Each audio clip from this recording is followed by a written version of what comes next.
NABARD actually है क्या? तो नाबार्ड जो है ना, वो अपने देश में जो भी एग्रीकल्चर एंड रूरल बैंकिंग होती है, उसका सुपरवाइजर नाबार्ड है। जैसे यहाँ भी हम तुमको कुछ सवाल पूछ रहे हैं जो कि काम आएंगे, जनरल नॉलेज के, चाहो तो नोट कर लेना।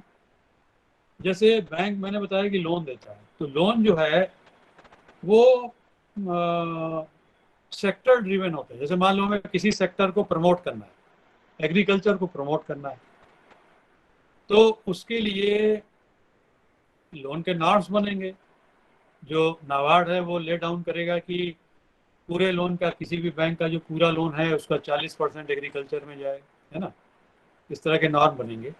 तो ये नॉर्म जो है नाबार्ड बनाता है एग्रीकल्चर एंड रूरल बैंकिंग के लिए।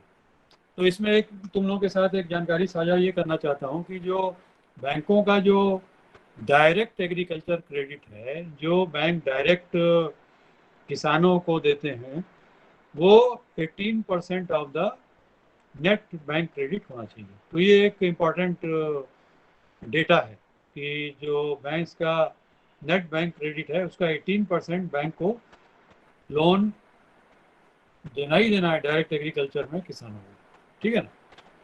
उसके बाद प्रायोरिटी सेक्टर के नॉर्म्स नाबार्ड फिक्स करता है। 40% लोन किसी भी बैंक का प्रायोरिटी सेक्टर को जाना चाहिए। प्रायोरिटी सेक्टर में एक तो एग्रीकल्चर हो ही गया, इसके अलावा एसएमई आता है, एमएसएमई कह लो, एमएसएमई आता है, micro small and medium enterprises, वो प्रायोरिटी सेक्टर का हिस्सा है। और हाउसिंग लोन जो होता है, individual housing loan up to a certain limit, पहले 10 लाख था, अभी शायद रिवाइज हुआ होगा, इसको चेक कर लेना, वो प्रायोरिटी सेक्टर में आता है। तो किसी भी बैंक को अपने लोन का 40% प्रायोरिटी सेक्टर में देना पड़ता है।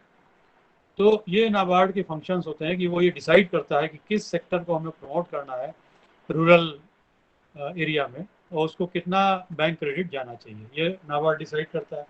इसके अलावा क्या हो सकता है कि बैंक थोड़ा हिचकिचाते हैं रूरल लोन्स या एग्रीकल्चरल लोन देने में, क्योंकि उस पर यील्ड बहुत कम होता है, उसका जो ब्याज दर है जब भी देखो बहुत कम होता है। अब जैसे केसीसी है, केसीसी में ब्याज दर एक तो होता ही बहुत कम है, 7-8% होता है। उसके बाद उस पर सब्सिडी रहती है, इंटरेस्ट सब्सिडी, तो किसान को 0% पे मिलता है वो फाइनली। तो अब बैंक जो है, मान लो मेरे पास पैसे हैं 1 लाख रुपए, और मेरे से लोग लोन मांग रहे हैं, तो मेरे को नेचुरली जो सबसे ज़्यादा ब्याज देगा उसी को दूंगा। तो यहाँ पर नाबार्ड बैंकों की मदद करता है। नाबार्ड जो है रीफाइनेंस का काम करता है। नाबार्ड हर बैंक को, जैसे हम आरआरबी में चेयरमैन थे रायपुर में, तो हमारे आरआरबी को नाबार्ड ने करीब 300 करोड़ रुपए की रीफाइनेंस लिमिट दी हुई थी, जो कि बहुत ही लो इंटरेस्ट रेट पे थी, करीब 2.5% रेट पे दी हुई थी। और उस लिमिट से पैसा उठाकर हम किसानों को लोन देते थे, जो कि हम करीब 7% पे देते थे। तो हम 7% के लो रेट पे देने के बावजूद गेनर रहते थे, क्योंकि हमको वो पैसा 2.5% पे मिला। तो आर्बिट्राज होता है ना, हमने 2.5% पे लिया, 7% पे दिया, तो हमको गेन हुआ ना 4.5% का। तो ये इसको इनकरेज करने के लिए, बैंकों को एग्रीकल्चर एंड रूरल लेंडिंग के लिए इनकरेज करने के लिए नाबार्ड जो है वो रीफाइनेंसर का भी काम करता है। तो ये भी एक सेंट्रल बैंक ही है कंट्री का, लेकिन एग्रीकल्चर एंड रूरल सेक्टर के लिए है। तो ये हो गया। अब इसमें नाबार्ड में देखो ऑफिसर कैडर में एंट्री है। आरबीआई में जैसे ग्रेड बी कहलाता था, यहाँ देखो उल्टा, यहाँ ग्रेड ए बोलते हैं। तो पहले तो फर्स्ट स्लाइड में चंद्रकांत ये हिस्ट्री दी हुई है कि it was establish in 1982, committee, generally committee की रिकमेंडेशन पे बनता है, ये बना है। फिर इसमें देखो grade A exam, highlights of NABARD grade A exam, bachelors degree, ये तो कांस्टेंट है, बैचलर्स डिग्री चाहिए। और कैंडिडेट्स जो है मेन और इंटरव्यू के बेसिस पे शॉर्ट लिस्ट होते हैं सिलेक्शन के लिए। प्रोसेस हालांकि वही है, 3 टीयर्ड प्रोसेस है। प्रिलिमिनरी होता है, मेंस होता है, इंटरव्यू होता है। लेकिन जो मेरिट बनेगी सिलेक्शन की, वो मेंस और इंटरव्यू बनेगी, ठीक है। तो एलिजिबिलिटी में हमने वो बता दिया पहले, तुम्हारा ग्रेजुएट हो गया, ये हो गया, एज लिमिट हो गया 21 to 30 ईयर्स। तो ये सेम है, जो आरबीआई ग्रेड बी में एज लिमिट थी 21 to 30, यहाँ पे भी है, ये एज लिमिट होनी चाहिए। एजुकेशनल क्वालिफिकेशन तो ग्रेजुएट हो गया। और इसमें जो मिनिमम रिक्वायरमेंट है वो 50% है। आरबीआई में माइंड यू आप 60% पे ही बैठ सकते थे जनरल कैटेगरी में, लेकिन यहाँ जनरल कैटेगरी में अगर आपका ग्रेजुएशन में 50% है तो भी आप बैठने के लिए एलिजिबल हैं। SC ST person with benchmark disability को 45% चाहिए इन एग्रीगेट। और या तो अगर पोस्ट ग्रेजुएट डिग्री जैसे आपके यहाँ MA के भी स्टूडेंट्स हैं वो लोग बैठते हैं तो उनको 50% चाहिए। ठीक है। अच्छा, इसके बाद PhD वगैरह का कुछ रिलैक्सेशन है।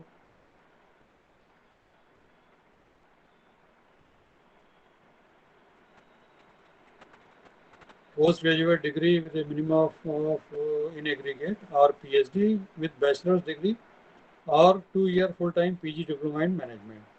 तो ये सब हो गया, इसको देख सकते हैं आप। अच्छा, इसके बाद सैलरी देखिए, जो सबसे ज़्यादा हम लोगों को चीज़ इम्पॉर्टेंट है, हमारा जो कंपेंसेशन बोलते हैं इसको, salary structure is called compensation package. तो यहाँ पे भी अच्छा पैकेज है। और लास्ट लाइन इसमें पढ़ेंगे जो सैलरी वाले स्लाइड में आप देखेंगे 61,000 करीब मिलता है न्यू ज्वाइनी को नाबार्ड ग्रेड ए ऑफिसर के तौर पे। और ये कट ऑफ जो है ग्रेड ए एग्जाम का प्रीवियस ईयर्स का उनके साइट पे मिल जाएगा, उसको देखने से आपको थोड़ा सा दिमाग में रहेगा कि इतना कट ऑफ हमें ले आना है, उसी हिसाब से आप तैयारी करिए। और सिलेबस भी रहता है साइट पे, यहाँ पे भी साइट में होगा। और फेज़ 1 ऑनलाइन टेस्ट है, multiple choice type question. Phase 2 भी ऑनलाइन ऑब्जेक्टिव है और डिस्क्रिप्टिव भी है इसमें। और फेज़ 3 इंटरव्यू है। अब देखिए फेज़ 1 जो है प्रिलिमिनरी एग्जाम 2 hours का है, ऑब्जेक्टिव है और रॉन्ग आंसर पे 25% मार्क्स कटेंगे। इंग्लिश लैंग्वेज 40 मार्क्स का होता है, reasoning 20 marks, quantitative 20 marks, general awareness 20 marks. इसमें कंप्यूटर नॉलेज भी 20 marks, economic and social issues again 40 marks, agriculture and rural development which is the key theme of NABARD. तो इसमें 40 marks का paper रहेगा, total 200 marks का ये आपका प्रीलिम्स एग्जाम हो गया। इसमें जो क्वालिफाई करेंगे वो मेंस में आएंगे। मेंस में आपके 3 पेपर होंगे। पहला जनरल इंग्लिश का है, डिस्क्रिप्टिव है, लेकिन ये सिस्टम बेस्ड ही होगा, कीबोर्ड से आपको आंसर इनपुट करना पड़ेगा।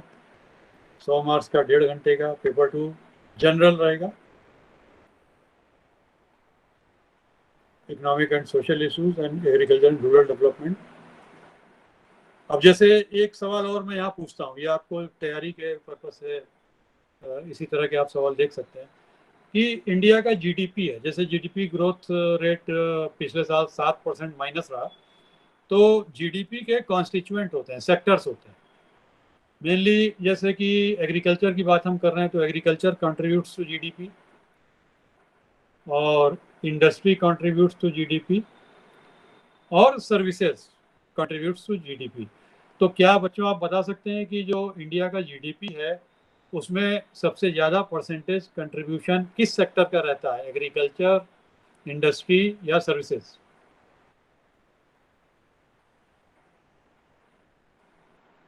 Which sector contributes highest to India's GDP? Sir, agriculture sector. No, Anupma, you are wrong. Sir, industry sector. See, services sector contributes highest to the GDP of India. It contributes about 50%. और agriculture का contribution दिनों दिन गिरता जा रहा है, क्योंकि services की ग्रोथ बहुत फास्ट हो रही है, उसका परसेंटेज शेयर बढ़ता जा रहा है GDP में, एग्रीकल्चर का डिक्लाइन हो रहा है। तो एग्रीकल्चर का पीछे 17% करीब था, अभी और कम हो गया होगा। और यहाँ पे एक दूसरा सवाल आता है जो आपको तैयारी के लिए मालूम होना चाहिए, वो हम आपको बता रहे हैं। तो वो सवाल इस तरह से है कि व्हाट इज डिसगाइज्ड अनएम्प्लॉयमेंट। इसको इकोनॉमिक्स के स्टूडेंट जानते होंगे। तो डिसगाइज्ड अनएम्प्लॉयमेंट वो है जहाँ पे एम्प्लॉयमेंट तो है लेकिन जो उसका कंपेंसेशन है या रिम्यूनरेशन है वो कमेंसुरेट नहीं है, अंडरपेड है, आदमी के अंडरपेड है। आदमी वर्क तो पूरा कर रहा है लेकिन उसका जो उसको कंपेंसेशन मिल रहा है वो अंडरपेड हो रहा है, कम मिल रहा है। इसको बोलते हैं डिसगाइज्ड अनएम्प्लॉयमेंट। तो एग्रीकल्चर में इंडिया में बहुत बड़ा डिसगाइज्ड अनएम्प्लॉयमेंट है। वो इस तरह से समझिए कि एग्रीकल्चर का कंट्रीब्यूशन तो GDP में घटता जा रहा है 17% से भी कम हो गया अभी हाल में।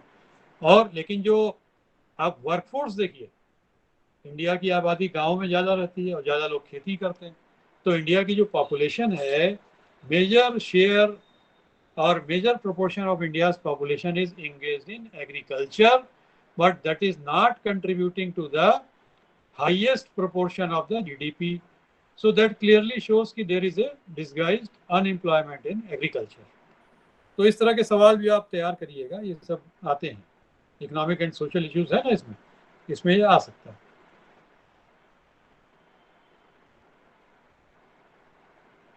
अच्छा, इसका ये हो गया।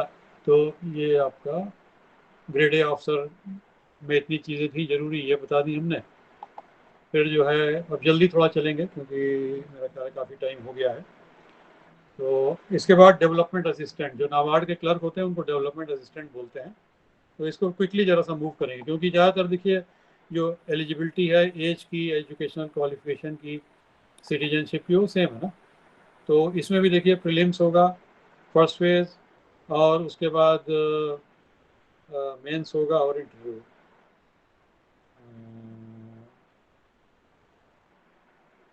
तो जो प्रीलिम्स है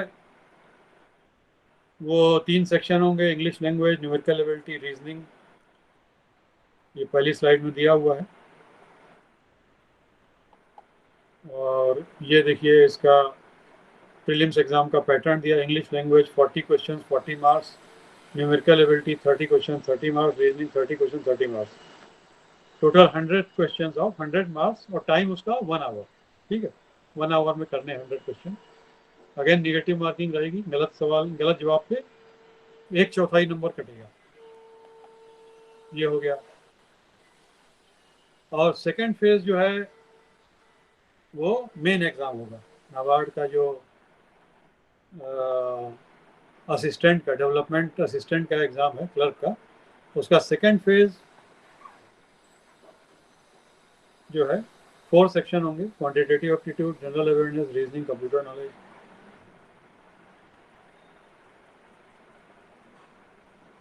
तो ये हो गया।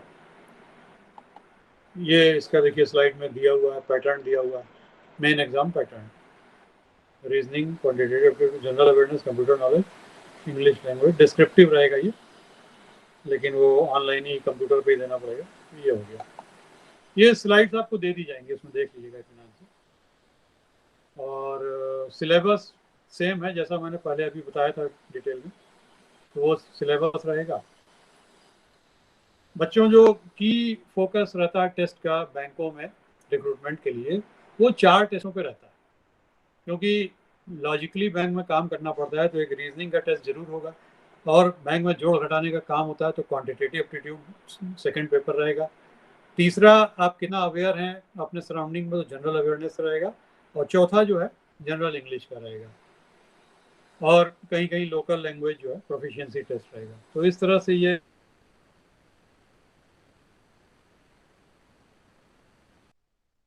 मेनली ये स्लाइड्स में आप देखेंगे किसका क्या क्या है टेस्ट रिक्रूटमेंट में।